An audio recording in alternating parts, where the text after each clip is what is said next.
I could go that way, he thought.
When he was still a thief, Bernardo had always been attracted to the women with the biggest chests.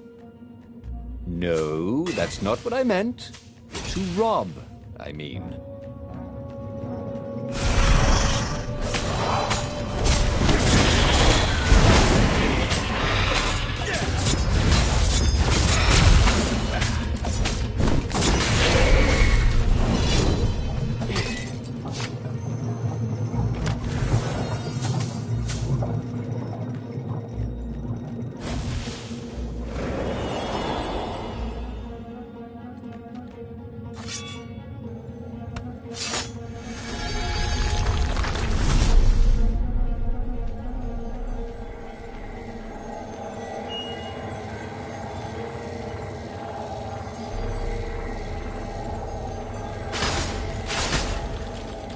Well, the eyes have had it.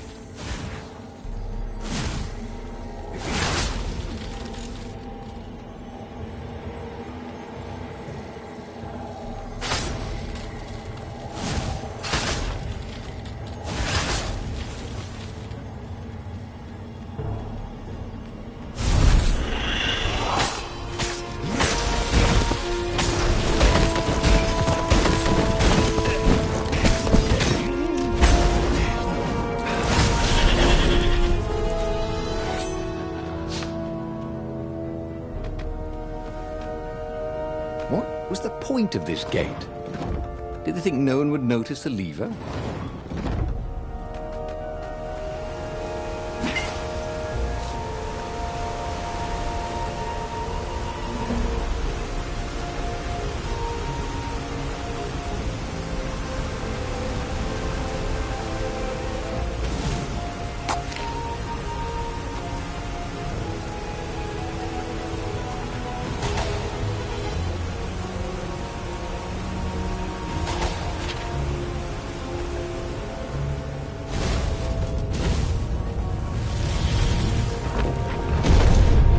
There it was. Skyripper's armature. The stuff that dreams are made of. Engineers' dreams, anyway. The device was intricate. No one alive had the skill to make a thing like it. How was it part of a weapon at all? He'd have to ask a scientist. But first, he'd get the second piece. Skyripper had a heart. A core that had come to rest on the next island. Well, there was another island he could reach. Zenobia had just invaded it with her father's Raven battalions. She must be encamped there still. But fighting Zenobia now, that made no sense at all. He'd already sacrificed one friend to get this armature, was it? He didn't need to hurry to face her.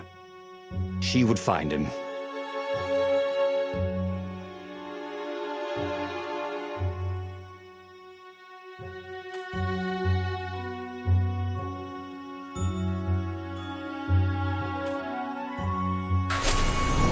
Leonardo asked himself why he changed course to confront Zenobia. He'd no idea. Sometimes he would just do things, and he could never figure out why he'd done them. Usually, they worked out. After all, he was a hero.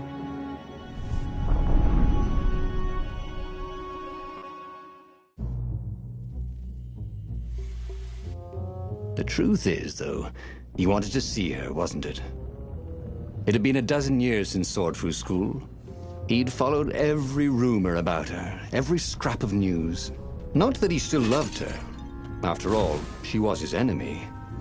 No, it was solely because, know your enemy.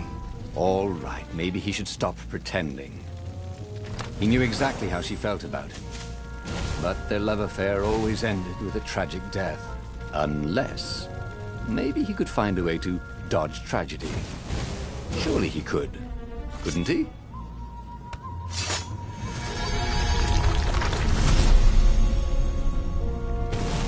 Snack time, boys! Course the lead, Raven.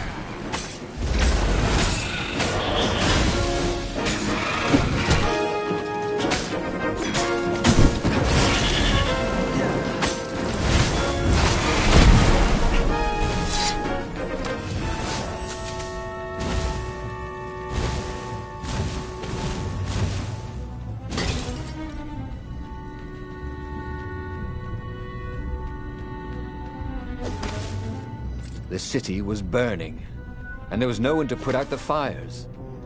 If somehow Zenobia survived her father and inherited his crown, what sort of empire would she be heir to? But he couldn't think about that, could he?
Had that door been opened before?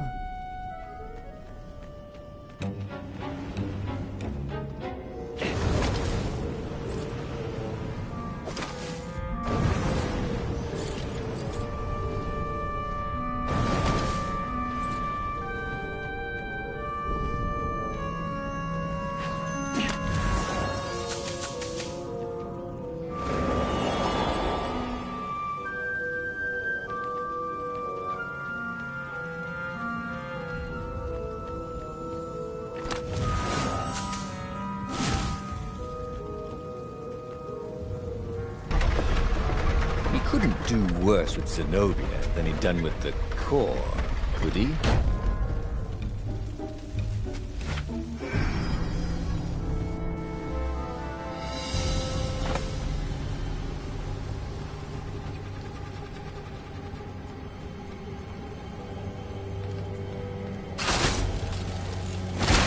Boy, if looks could kill.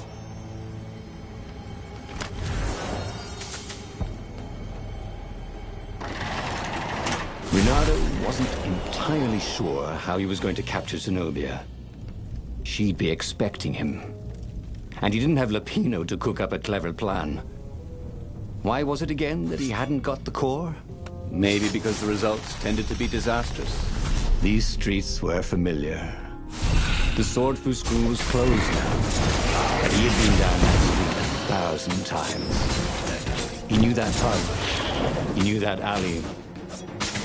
He knew the alley behind it much too well. No wonder Zenobia had chosen to invade this island herself.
good!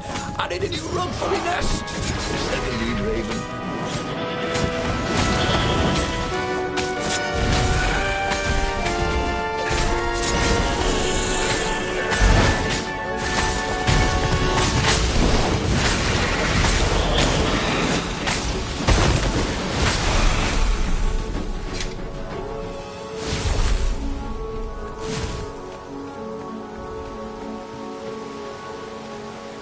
Reynardo slinked through Zenobia's ship, making no sound at all.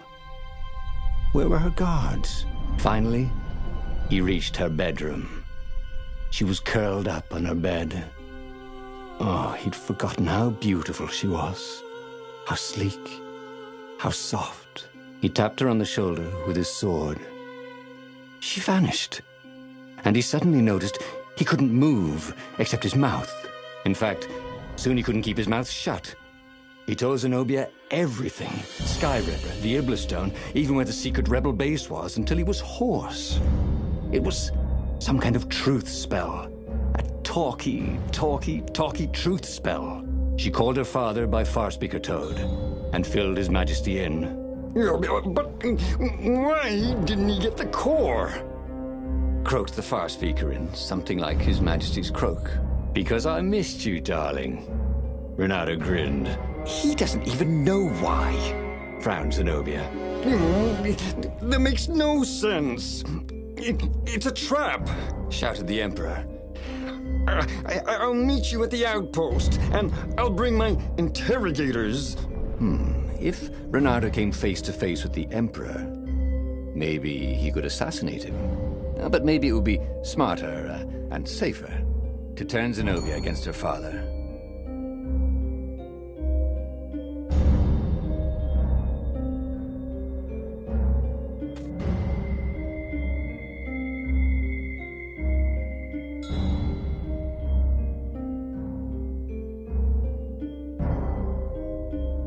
You're lying, she said. Somehow you're lying. The spell hadn't worn off yet. He had to tell the truth. The trick was in making sure she wouldn't believe it. The core is perfectly safe, he said. And he tried his hardest to sound sincere. So is the Iblistone. In fact, I was trying to get them myself. Fine then, interrogators it is, she said angrily. I gave you a chance. The Emperor's interrogators were not especially gentle, even by weasel standards. Fortunately, Zenobia had locked him in the guest quarters on her ship, and she'd forgotten it had a toilet that, like all skyship toilets, could be vented into the abyss. This was not the sort of slippery fox he wanted to be. But just as they were about to land, he threw the latch, wrinkled his nose, and leapt through the open latrine.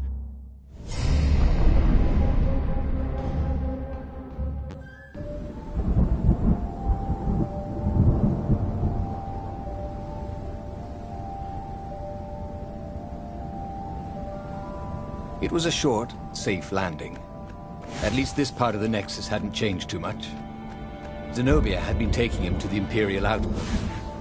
She'd never expect him to go there by himself. Well, maybe she would. You never knew with her.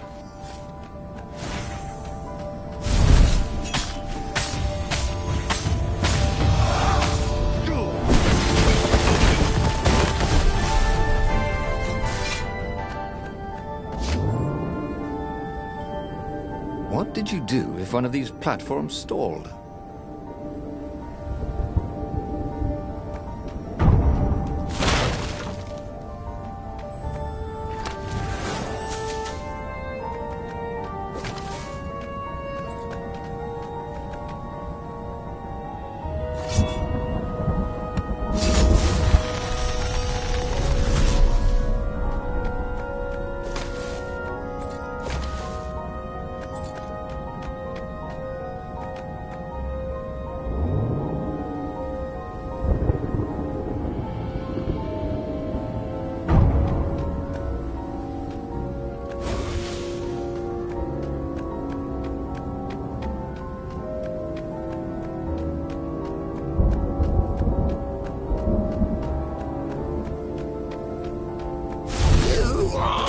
Interrupted story time! caught the lead raven. Now we'll never find out how it ended.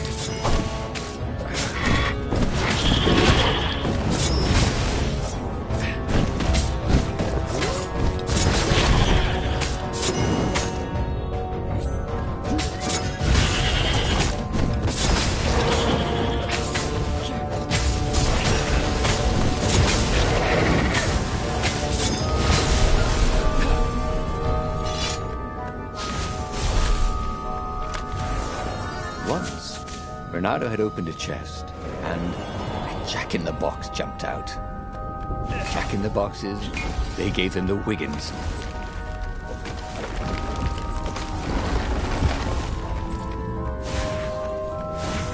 Bernardo knew Zenobia, and Zenobia knew him. She'd suspected a trick. Now he'd vanished. She would probably guess that was his plan all along. Perfect. Maybe she wouldn't use the Sky Ripper. At least not without taking it to the scientists at the observatory first. Meanwhile, the Emperor would be coming to the outpost personally. This could be good.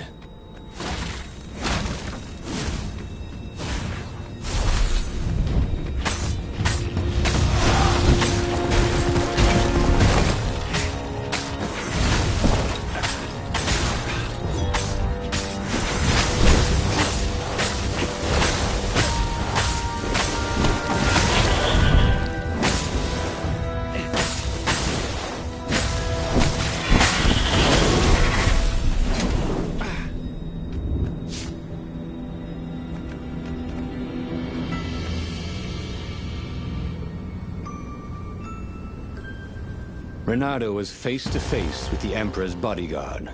They looked very tough, but the Emperor held them back. Oh, where's my daughter? And how would I know that? Bernardo grinned at him. She lured me here so that you could kill me, didn't she? Ah, don't be ridiculous, said Bernardo, trying his best to sound convincing. She loves you. Oh, I knew it.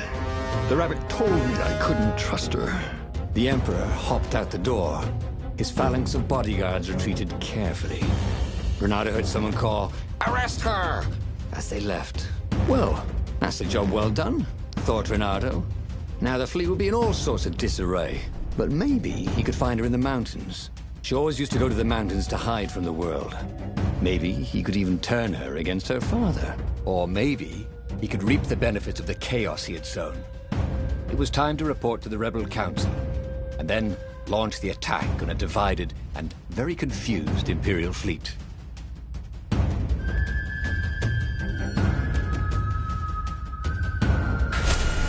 Bernardo was very proud of himself. He told the Empire everything, but now they didn't believe anything, and it looked like the Emperor didn't trust his daughter anymore either. There were some advantages to having a slippery reputation, weren't there?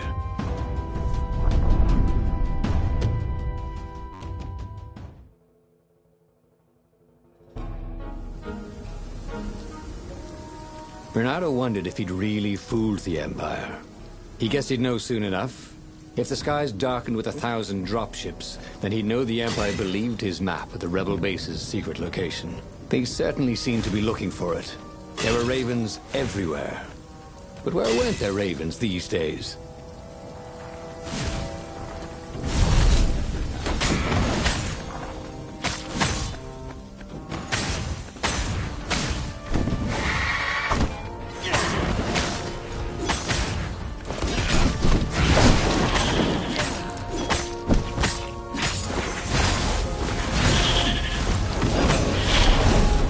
About Hypatia. Oh, she'd been an amazing rabbit. She could talk to him about comics, and talk to her son about history and battles, and talk to scholars about the ancient tomes hidden deep in the vaults of the library of Ubar. Oh, Renato really missed her.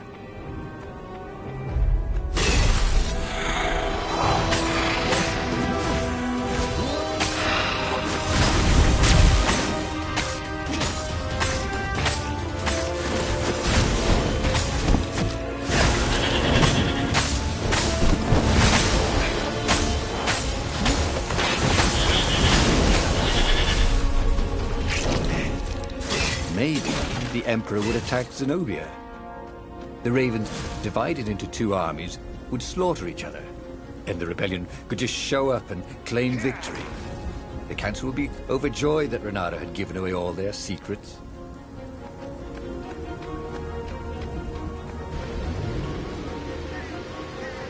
There was an inscription on the platform. Balaleka lessons, with an address.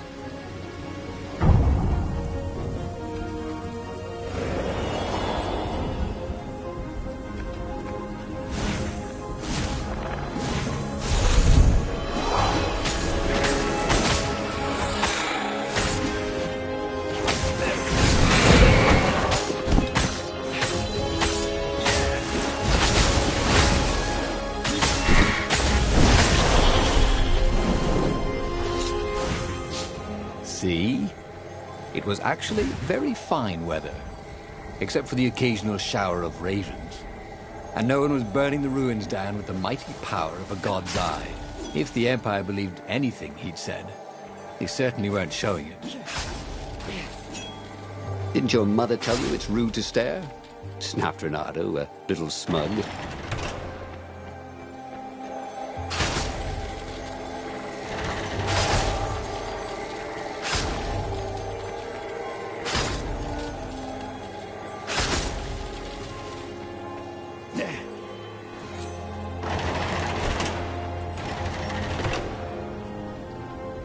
The long stairs.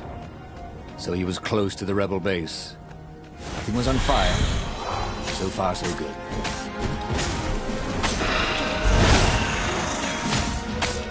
Ice walls only let you through if they knew you were cool.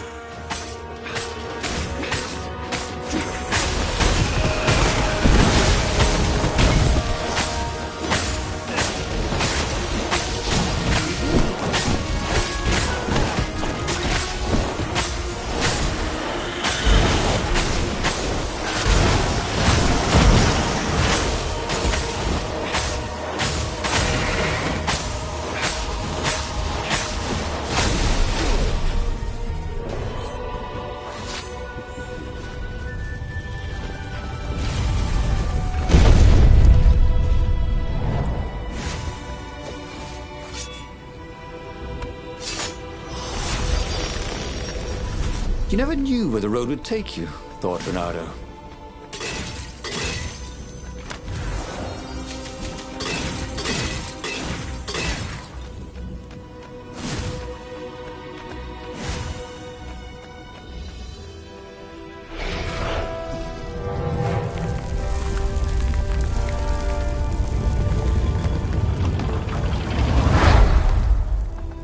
As he told his hilarious adventures to the rebel council, he began to realize they weren't laughing. Just staring at him with those big bug eyes. Zenobia let you escape? Asked the speaker. How do we know you're not a double agent? Then I wouldn't tell you about her at all. Maybe you're trying to sound like an idiot, so we don't realize how clever you are. Croaked the speaker. No, I promise you, I really am that much of an idiot. Renato was about to say when a half-dozen Imperial ships began to bomb the base. He's betrayed us! Croaked the toads, and Renato decided it would be good to be somewhere else. He boarded the Farfarer and got out of there. The wind ruffled Renato's fur the wrong way. So the rebels thought he was lying too? Because a half-dozen lousy dropships had probably just tripped over the rebel base? Okay, technically he had betrayed its location, but not willingly. And he'd made up for it, hadn't he? Then something exploded. A cannon shot. The Farfarer plunged out of the clouds. The rebels had hit his ship. As the Farfarer plummeted towards the abyss, he launched himself into the sails of an Imperial ship.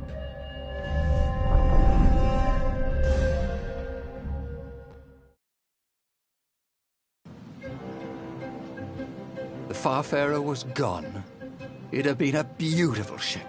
And fast. He could do the Kestrel run in 12 furlongs. Or so the salesman had told him. He would show them. He would be the hero of the final battle. They'd know whose side he was on then. That's what it meant to be a hero. To go on fighting, even when both sides were trying to kill you.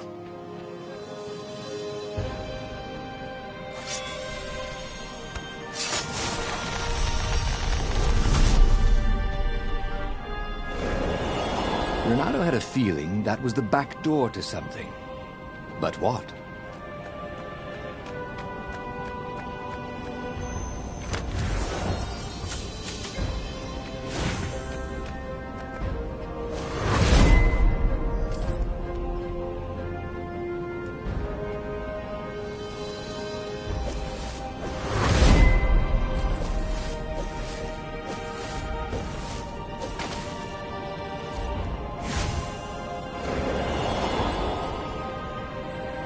See? Rebels were fighting ravens everywhere, and not a super weapon in sight. No one was summoning giant murder birds out of the clouds. There were no locusts, no rain of fire. Something blew up nearby, and Renato decided it was not time to stop and ponder. Just as well. He liked acting much better than pondering.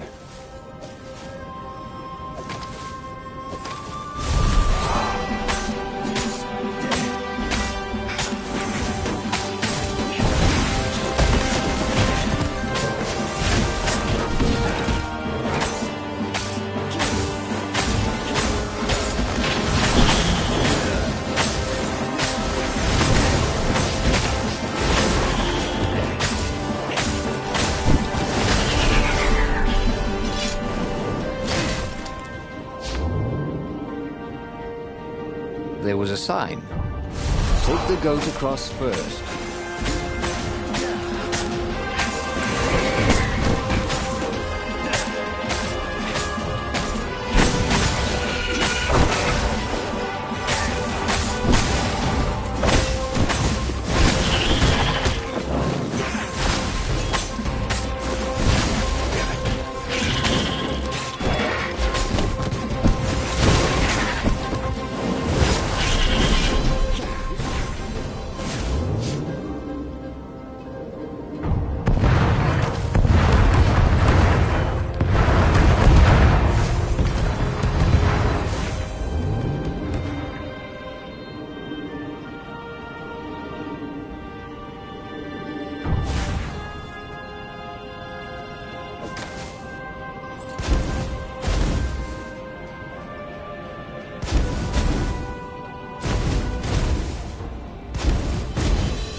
Finally, Renato reached the Emperor's ship, and there he saw a strange sight. Zenobia being led in shackles by Lapino with a squad of ravens. What? Lapino was working with the ravens? Was he some sort of traitor? Of course Lapino was working with the ravens. But the Emperor still thought Zenobia was a traitor? Renato felt oddly bad about that. Should he run down there and rescue her? Oh, but she was the enemy. Then he heard a whistling sound. He looked straight up and saw a rebel ship. It was dropping rather large bombs. One of them kept getting bigger as it fell. Huh?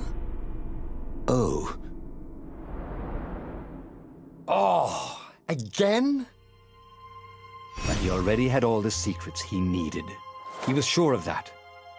He must have not used them the right way. What was the best, worst mistake he could make? Probably trusting that traitor Lapino.